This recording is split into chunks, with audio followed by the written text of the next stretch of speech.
चलिए question number 12 को देखते हैं। क्वेश्चन नंबर 12 कहता है 3 लकड़ी के सैतीर क्रमशः 36, 54 और तथा 63 मीटर लंबे हैं, तो इन्हें बराबर बराबर लंबाई के छोटे छोटे गुटका में बांटना है, तो प्रत्येक गुटके की अधिकतम लंबाई क्या होगी।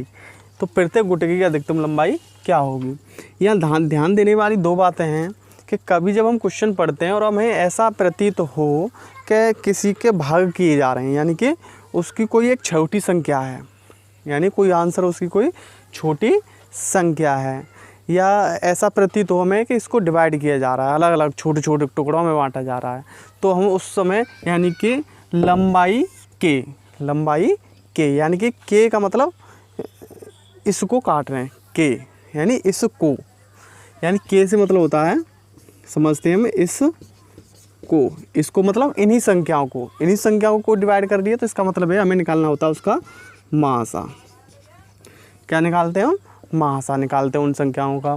और कभी जब हम क्वेश्चन पढ़ें और हमें प्रतीत हो कि कोई बड़ी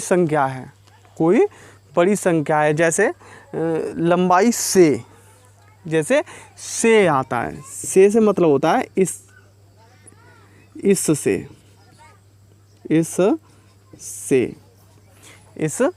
मतलब इससे कोई संख्या काट रहे हैं हम, तो इसका मतलब है उस कंडीशन हम निकालते हैं उन संख्याओं का लासा।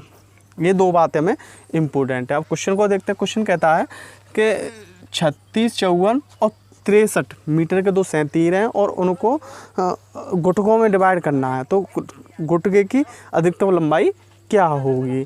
तो उसका क्या करेंगे? महासा। क्या निकालेंगे? इसका निकाल लेंगे हम महासा 63। अब 54, 36, 54, 63 ऐसी कौन सी संख्या है जो इन तीनों को बराबर बराबर काटती हो।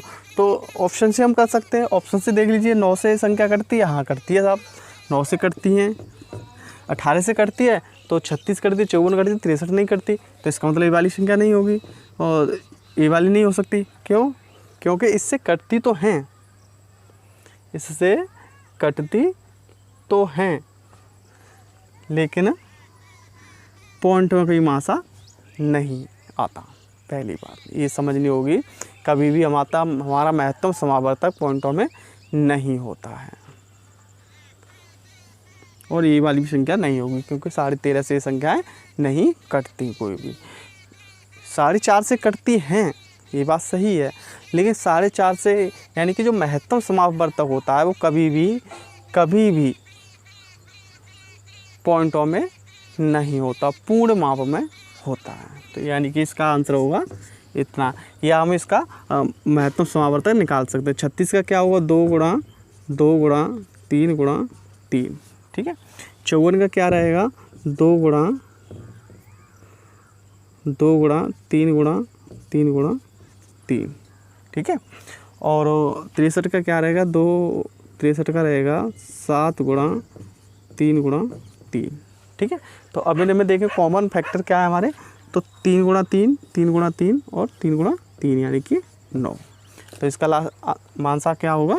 9 होगा, यानी कि आंसर क्या होगा? ऑप्शन ए होगा।